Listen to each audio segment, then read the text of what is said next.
네, 이 시간에 우리 학습은 교재 127쪽부터 시작하죠. 사도신경 해설을 이제 시작하게 되어집니다. 사도신경 해설을 들어가는데 첫째 부분에서 나와 있는 내용, 전능하사 천지를 만드신 하나님 아버지를 내가 믿사오며 라는 부분을 오늘은 학습하게 되어집니다. 사도신경은 우리가 늘 내용적으로 익숙하고 거기에 성부 하나님과 성자와 성령 하나님의 세 위격의 사역과 하신 일들에 대한 설명이 쭉 나와 있죠. 그리고 맨 끝에 교회론이 나와 있는 것으로 전체 구성이 되어집니다. 먼저 성부 하나님에 관련된 내용은 이제 창조주로서의 말씀의 내용이 앞서 나옵니다. 몇 가지 유의하여 살펴볼 내용이 있습니다. 10번 섹션을 보면 10번 9절에서 우리는 이 고백에서 성부 하나님께 모든 신뢰 두고 있음을 밝히는 것으로 이렇게 되어 있죠. 그러니까 믿사오며라는 말 속에 성부 하나님과의 신앙의 성질이 뭐냐, 믿는 게 뭐냐, 그걸 신뢰라 이렇게 표현하고 있어요.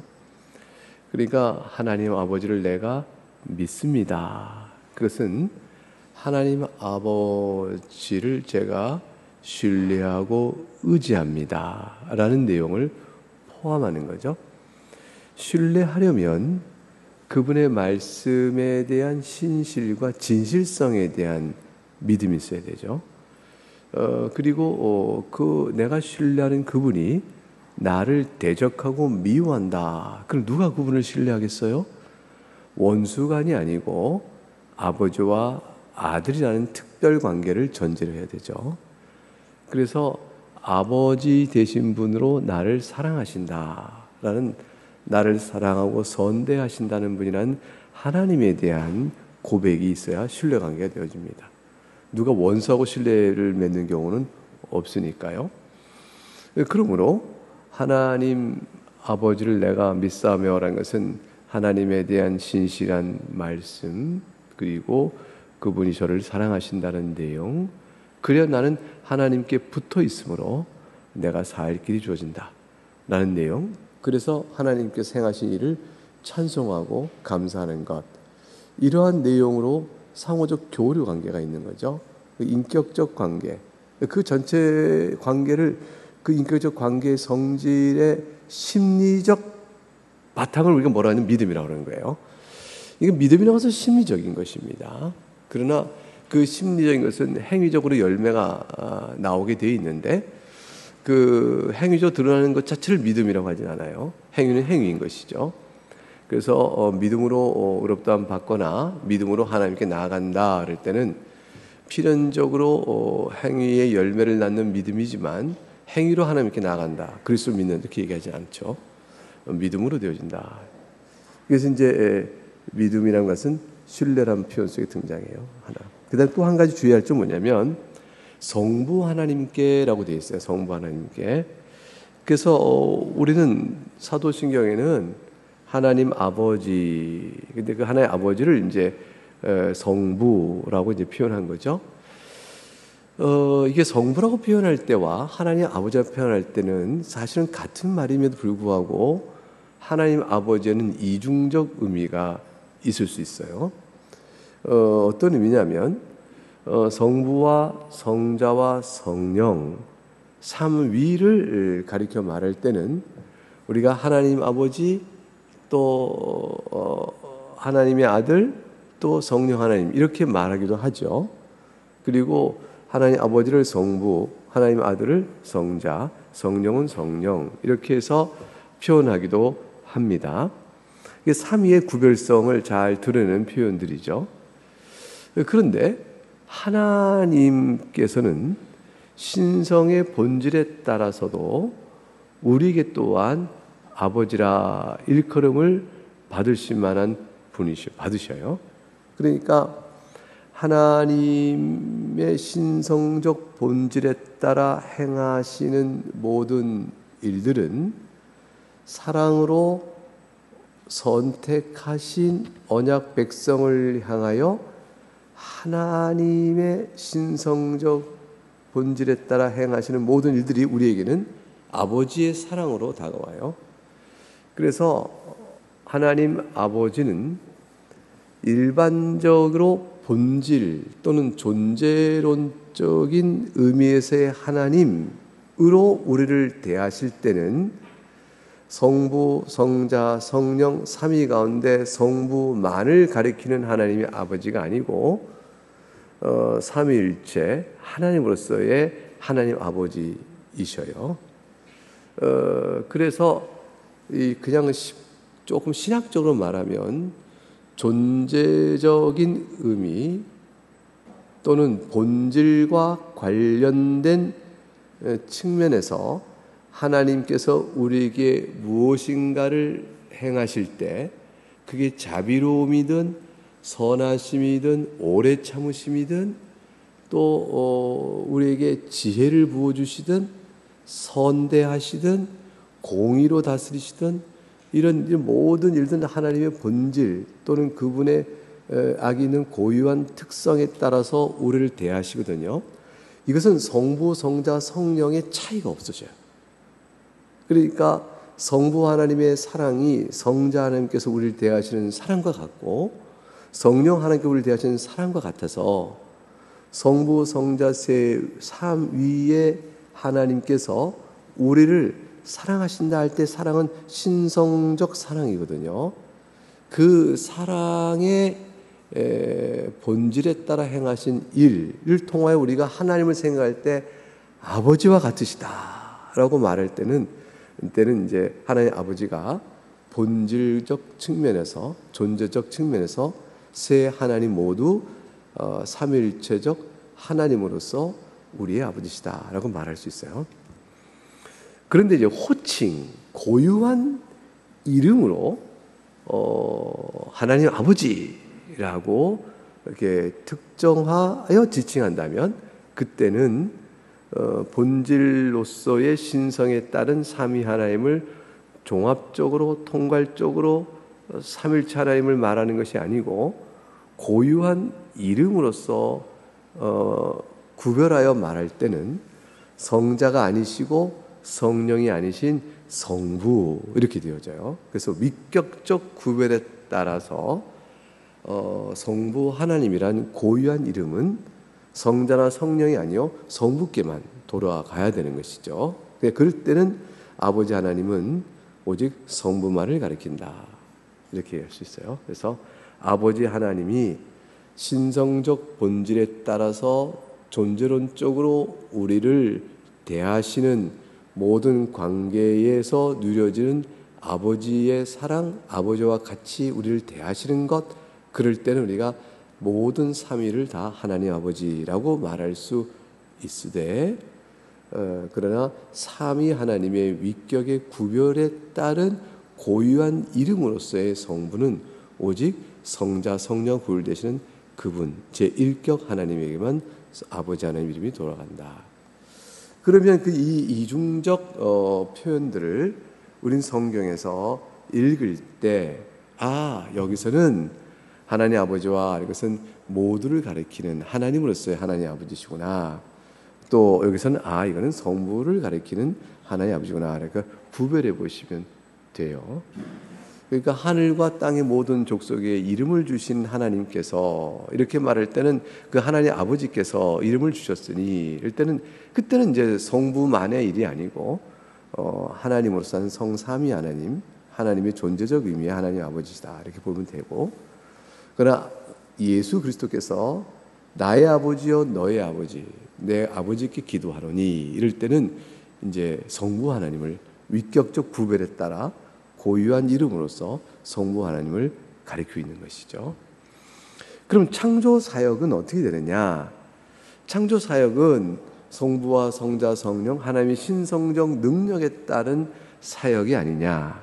맞습니다.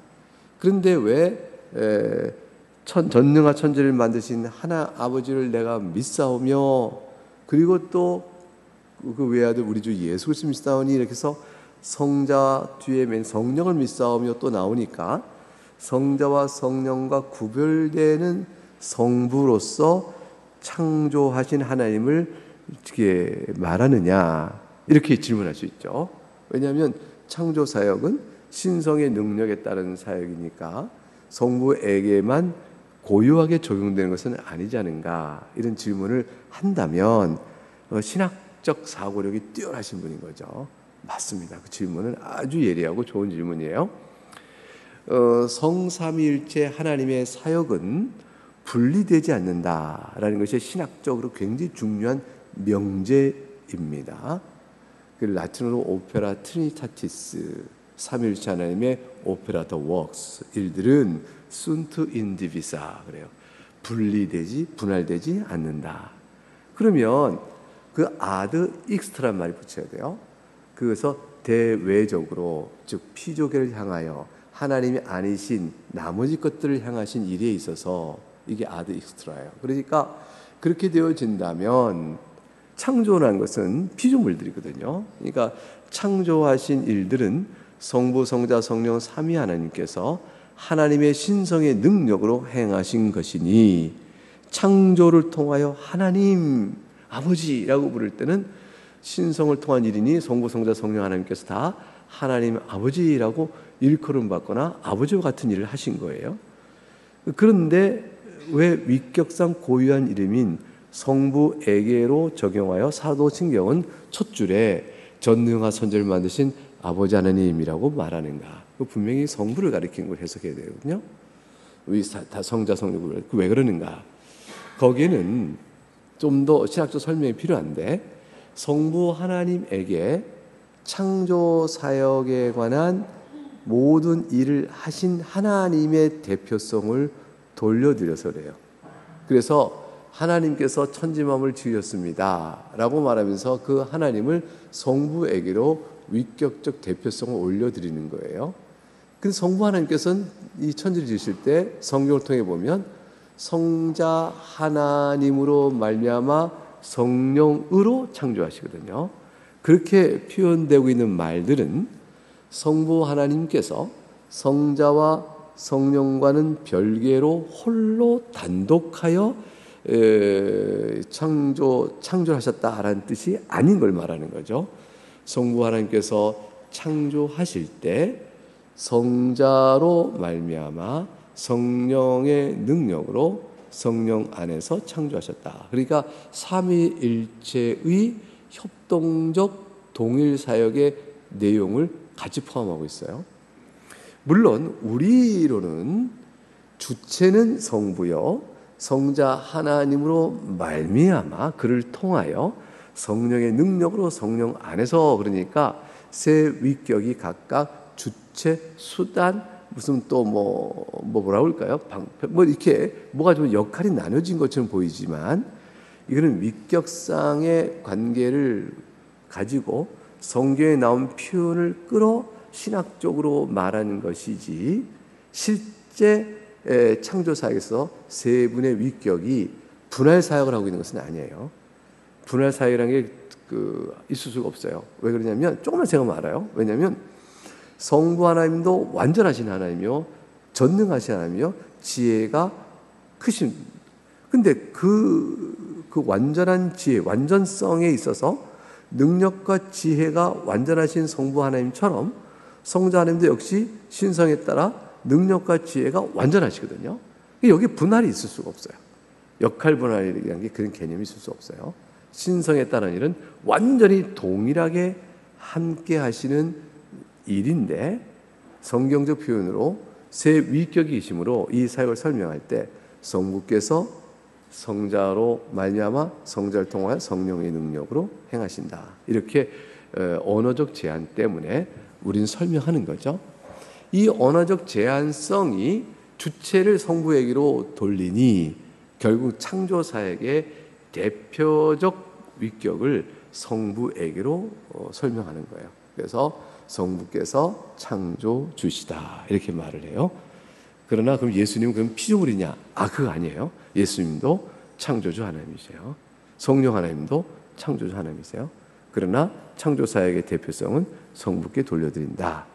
이제 그런 정도로 이해하시면 돼요.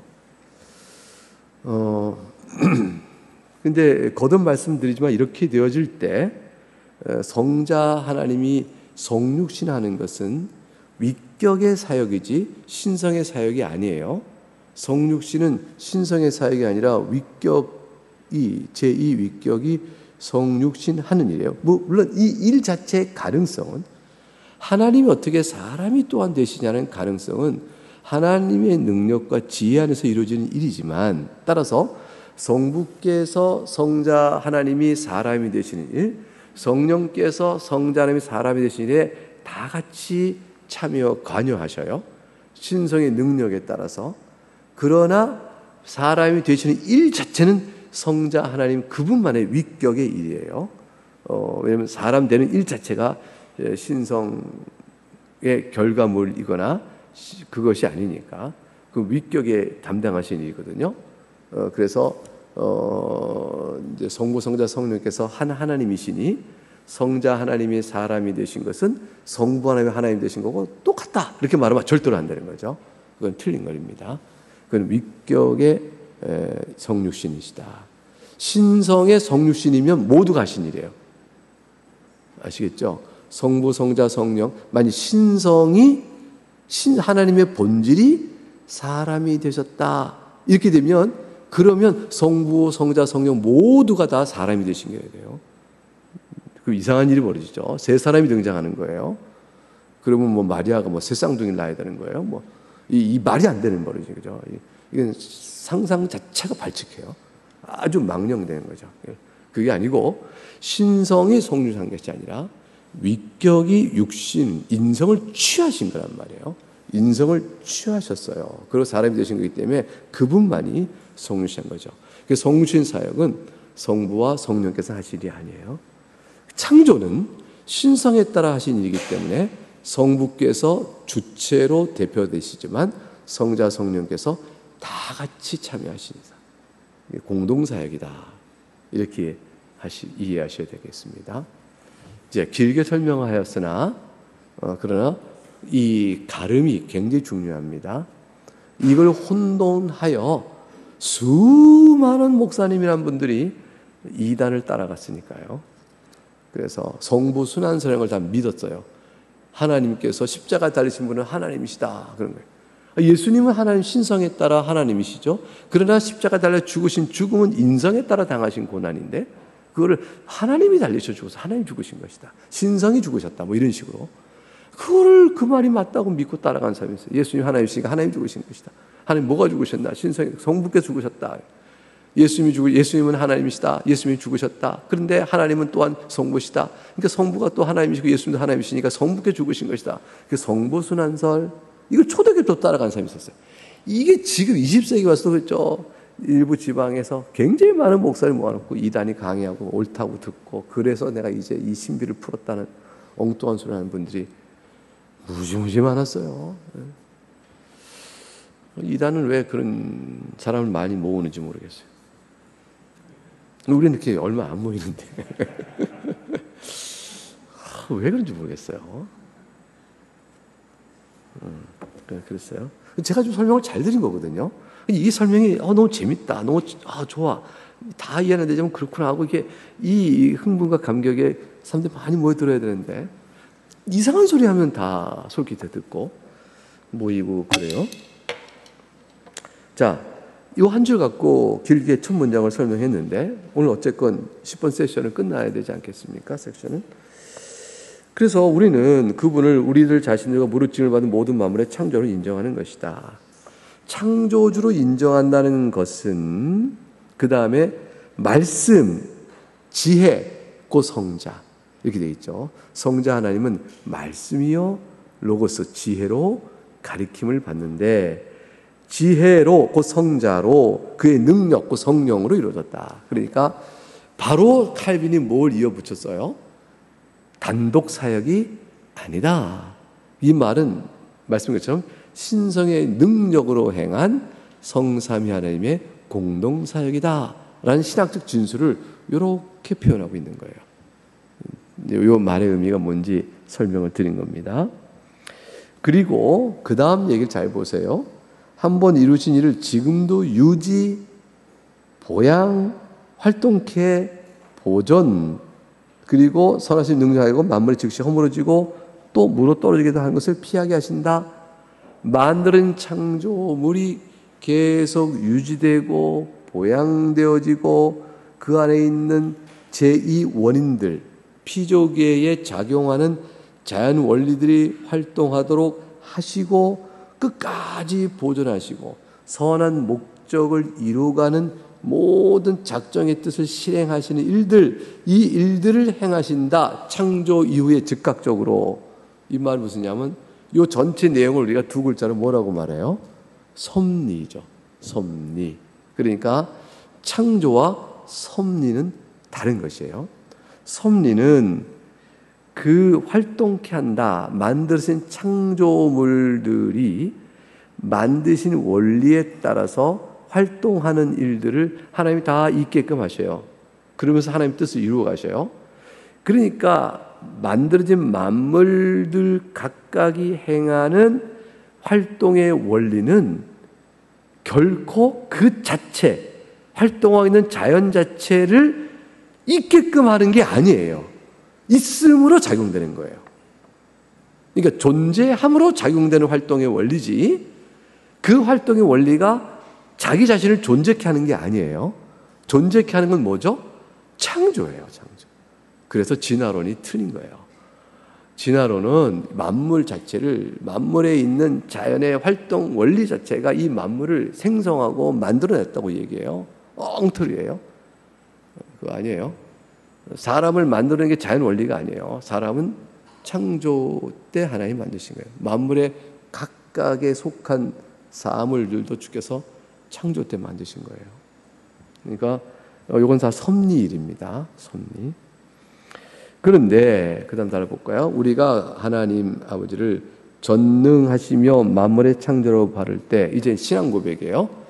자, 창조하셨습니다 라고 고백하는 것은 창조 사실에 대한 그저 관념적 고백으로 끝나는 거냐라는 거예요. 그렇지 않다는 것이죠.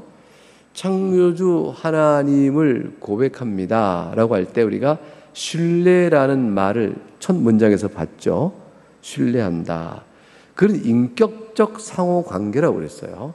그러니까 창조주 하나님을 믿사오며 라고 말할 때는 그 창조주 그분과 나 사이에 인격적 관계가 요구되고 작용되어집니다. 창조주라고 할 땐 그분의 권능을 생각해야 되죠. 그 권능으로 모든 만물이 만들어졌으며 그 권능의 하나님은 또한 섭리하신다라는 생각을 이어져 가야 하는 것이죠. 그래서 창조주 하나님의 고백은 섭리하시는 하나님에 대한 고백으로 필연적으로 연결되고 반드시 함께 가야 하는 겁니다. 창조주는 믿는데 섭리는 안 믿는다. 그렇게 말하는 신학이 있었어요. 그걸 이신론이라고 그래요. 이신론. 그게 뭐냐면 하나님은 창조하시고 창조한 만물을 이치에 따라서 내버려 작용하도록 내버려 두시고 구경하시는 분. 그리고 개입을 못 하신다. 그럼 망가진다. 이게 시계공이죠. 시계공이 시계를 만들었어도 시계에 작동하는데 개입을 자꾸 하면 시계는 망가지는 거죠. 그런 것처럼 만들어진 만물의 이치에 따라서 작용하도록 내버려 두시고 하나님은 그거를 방관자로 있다. 유지만 시켜주는 거예요. 에너지만. 그게 이제 이신론인데 그런 식의 하나님이 아니다. 창조주 하나님께서는 살아계셔요. 살아계신다는 말은 인격적 관계 안에 내 앞에 살아계신 분으로 계신 거예요. 관념이 아니라는 거죠. 관념은 죽음과 마찬가지예요. 관념은 내게 의미가 없어요. 근데 관념이 아니고 살아계신다. 그래서 나와 관계를 하시는 거예요. 그러므로 그분의 권능을 생각하고 섭리를 생각하신다. 따라서 궤변가들이 몽상하듯 이 궤변가는 캐톨릭의 파리에 있는 소르본 대학에 있는 그 캐톨릭 신학자들을 가리켜요. 이들이 몽상하듯이 공허하고 어리석고 게으른 줄치면 이게 다 일종의 이신론과 같은 거예요. 에피큐리안 철학자들이 말하는 하나님은 말하되 만물의 방관자로 있는 신. 그래서 만물은 만물대로 움직여가는 것, 방관자로 있는 신. 이런 신이 아니다라는 거예요. 이건 어떤 의미 때문에 그러냐면 인간이 자유의지에 따라 생활을 하더라도 인간의 구원과 삶의 방향과 목적은 하나님의 작정에 따라 움직여야 한다라는 사실을 믿어야 하는 것이죠. 그래서 인간이 자신의 운명을 자기가 만들어가고 그 만들어간 미래를 하나님 모르시거나 또는 하나님이 아셔도 그걸 또 다른 방으로 바꾸실 수 없는 무능한 하나님, 따라서 아이들 일도 안 하고 구경만 하는 하나님, 이런 식의 신과 나가면 안 된다는 거예요. 신론이 그렇게 나가면 안 된다는 거죠. 이 솔로몬에 있는 요 궤변가들은 신론적 구성은 그렇게 하고 있다라고 비판하는 거예요. 비판하면서 이제 공허하고 어리석고 게으르다 이렇게 표현하고 있는 겁니다. 그래서 중요한 건 뭐냐면 인격적 신뢰한 것을 우리가 알아야 창조주 하나님을 고백할 때 우리의 신앙적 내용은 이거예요. 믿음으로 보세요. 믿음으로 우리는 우리에게 일어나는 어떤 일이든지, 여러분 인생 속에 어떤 일을 겪어요?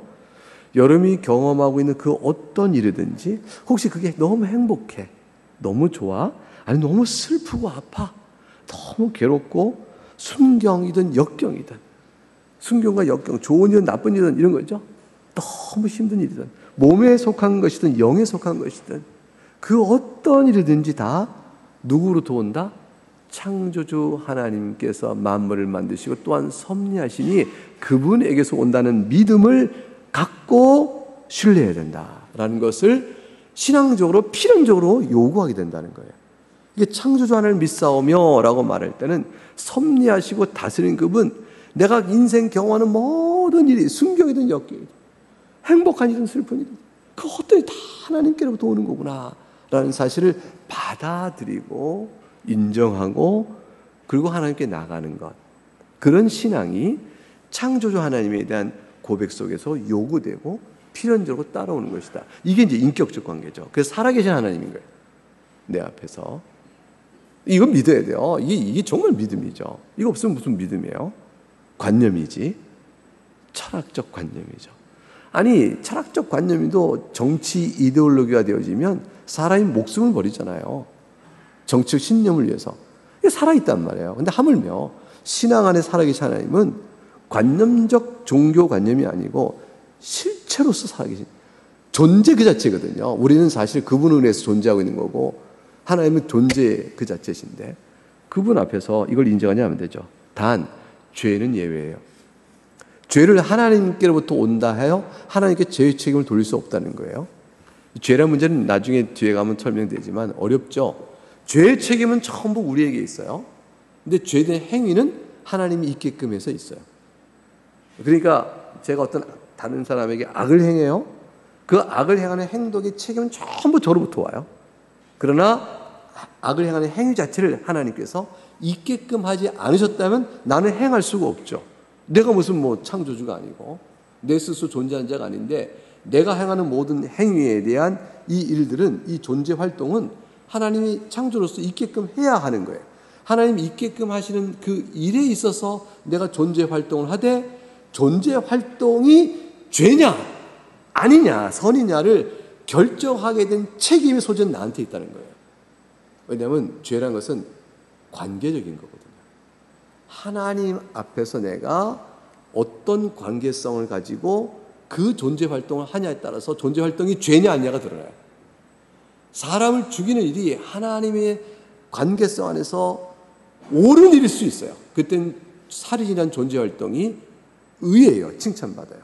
가나안 족속을 멸절하라 하는 명령하셨어요. 근데 악을 제거하라 하는 뜻이었거든요. 그 거룩한 교회가 더불어 우상 숭배와 죄악과 함께 있을 수 없다라는 뜻을 우리에게 말씀하시는 교훈을 담아 주신 것이므로 그걸 순종하는 일은 그거는 살해 행위라는 존재 활동을 하고 있지만 그건 하나님 보실 때 죄가 아니라 의의가 되고 칭찬받는 일이 되죠. 반대로 다른 경우에 있어서는 죄가 되는 거죠. 내 욕망과 탐욕과 그 때문에 상대를 죽여서 내가 그를 빼앗는다. 이건 죄가 되는 거죠. 나중에 계명을 공부할 때도 다시 공부할 겁니다. 그래서 죄는 스스로의 사악함에서 온다. 그래서 죄 책임이 인간에게서는 말하고 있습니다. 하나님의 보호로 우리가 안전하고 방어를 받고 우리에게 해를 끼치는 어떤 적정세로부터 보존되고 있음을 우리는 인정하는 것이다. 창조주와 섭리관계. 간단히 말해서 그분께로부터, 하나님께로부터 우리에게 오는 것은 무엇이나 어떤 것이든 모든 것이 다 하나님의 손으로부터 우리가 받은 것이니 우리의 행복으로 귀결되지 아니하는 것은 아무도 없다. 이것을 창조주 하나님에 대한 고백에 따라오는 믿음이라는 거예요. 그래서 그 일을 당할 때는 하나님, 이거는 역경이에요. 이게 무슨 저에게 복이에요. 이렇게 이야기하겠죠. 그런데 지난 세월 끝자락에서 돌아보면 하나님께서 이걸 다 우리의 복으로 이끌어 가시는 하나님의 지혜 안에서 이끄신 걸 뒤에 알게 되면서 창조주 하나님의 권능과 섭리에 따른 지극히 선함을 찬송하게 되는 거죠. 하나님께서는 모든 성도의 자기 백성에게 행하시는 인생 중의 모든 일이 악으로 끝나는 일이 없어요.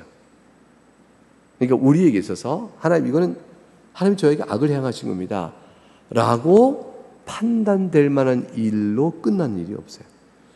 하나님 저에게 악을 행하셨어요 라고 말하는 것은요, 불신앙이에요. 신앙의 눈이 아니라 미련하고 악한 눈으로 볼 때 하나님을 향하여 저항하고 불평하고 원망하는 거죠. 그 근본적 그 연약성이 아니라 그게 그 자체로 있을 때 참소하는 자, 곧 마귀가 되는 거죠. 마귀의 참소는 인간을 향해서뿐 아니라 심지어 하나님을 향하여 대적하거든요. 그렇기 때문에 하나님을 악하다고 말하는 모든 일들은 근본적으로 사탄적이에요. 그냥 이 반대로 하나님 나라에 속한 자들은 다 성령의 지혜 안에서 깨닫게 되어지는 거죠. 합력하여 선을 이루시니 죄의 기원이 나에 있고 악함이 나에게 있는 일조차도 합력한 선을 이루시는구나. 지혜가 없어 하나님을 향하여 원망하고 하나님 이건 아니에요. 이게 어떻게 저를 위한 일이에요. 이게 왜 선이에요. 이게 복이라고 하는 것도 그러니 이게 하나님이 선하신 거구나. 이렇게 고백하는 찬송으로 가득 찬 곳, 그것이 하나님 나라죠. 이게 그래서 하나님 나라 백성은 다 그렇게 되는 거고요. 반대가 사탄의 왕국이라고 볼 수 있습니다. 비록 일들이 때로는 잘 되는 듯 보이기도 하고 때로는 역경으로 나타나기도 하지만 그래도 믿어라. 다 복으로 이끌지고 선으로 이끌지 않은 것은 아무것도 없다. 우리가 모든 일은 우리들에게 하나님으로부터 하나님에 의해서 주어지는 일인데 우리가 어떤 자격이 있어 이건 우리가 이걸 받아야겠습니다 하는 일이 있느냐는 거예요. 우리가 또 하나님께서는 나에게 이렇게 해주셔야 될 빚이 있어요. 내가 하나님께 이렇게 많은 공적을 했잖아요. 또는 하나님은 저에게 자비를 베푸셔야죠. 내가 그만한 보상을 이미 하나님께 해드렸는데요 라고 give and take로 할 만한 것이 근본적으로 우리에게 있느냐는 거예요. 하나님께 드려서 받을 것이 있느냐는 거예요. 인간에게 있어서 하나님께 드려서 받을 것이 아무것도 없다. 그러면 우리는 다만 하나님께로부터 오는 것을 받아 사는 인생일 뿐인데 그 하나님께서 오는 것을 받아 사는 우리 인생이 내가 사는 인생 속에서 순한 일이 있고 어려움이 있다고 해서 그걸로 하나님을 판단하면 안 된다라는 거예요. 왜냐하면 하나님께로 받는 인생인데 그 인생에 내가 받는 인생을 주시는 그 하나님은 지극히 자비롭고 긍휼이 많으시며 우리를 선대하시며 그 선대한 뜻을 이루시기에 합당한 우리는 이해하지 못한 지혜가 있으신 분이며 그 지혜로 이신 전능하신 분이시다 라는 신앙 고백 아에서 내가 겪는 일들을 돌아보고 믿음의 찬송을 올리는 것이 합당하다. 그것이 바로 그 믿음의 찬송이 바로 창조주 하나님을 믿습니다 라고 말하는 고백의 뜻이다. 이게 신앙이다 라는 거예요. 그게 없으면 관념이에요. 이게 이 고백이다. 여러분 창조주 하나님을 믿으십니까? 이 말은 여러분 하나님 선하심을 믿고 여러분 인생을 주신 하나님의 손길을 찬송합니까? 이렇게 물으시는 거예요. 유일한 이유가 있다면 달랑 마지막 끝에 뭐라고 해요? 선하십니다.